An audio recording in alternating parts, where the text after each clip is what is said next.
بیا دل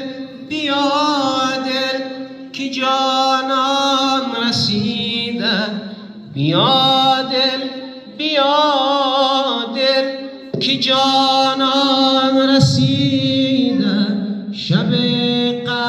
شب غم به پایان رسیده، شب نیمه ماه شبان رسیده، که میتابد از پرده ها روی مهدی. همه مبارک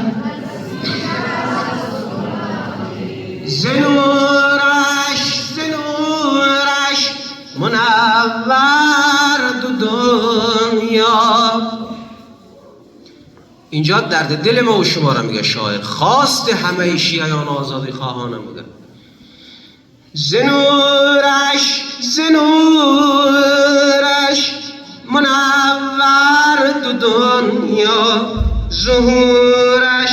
ظهورش مقدر بفرما، الهی به آبروی مهدی. مبارک رسیده است مهدی، مبارک تو مهدی. نو کردم که تو هیبت طاها داری، نو کردم که تو عصمت زهرا داری، بیگمان پشت ندارد زرهت چون حیدر مولا جان، بیگمان پشت ندارد زرهت چون حیدر. نقل کردم که تو هیبت مولا داری، مولا جان دشمنت هر که شود قبر خودش را کنده، مولا جان دشمنت هر که شود قبر خودش را کنده.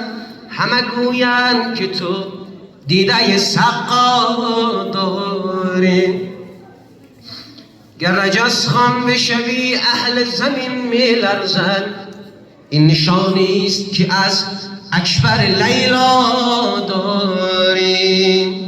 تو خودت یک تنه یک کربلای مولا، این غروری است که از زینب کبرا داری. هر کس برای خویش پناهی گزیده است. اینجا هم شاعر حرف حق زده، هر کس با هر دینی مذهبی فرقه‌ای برای خودش یک پناهی گرفته،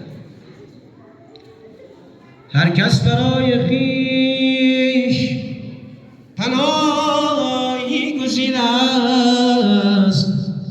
ما در پناه قائم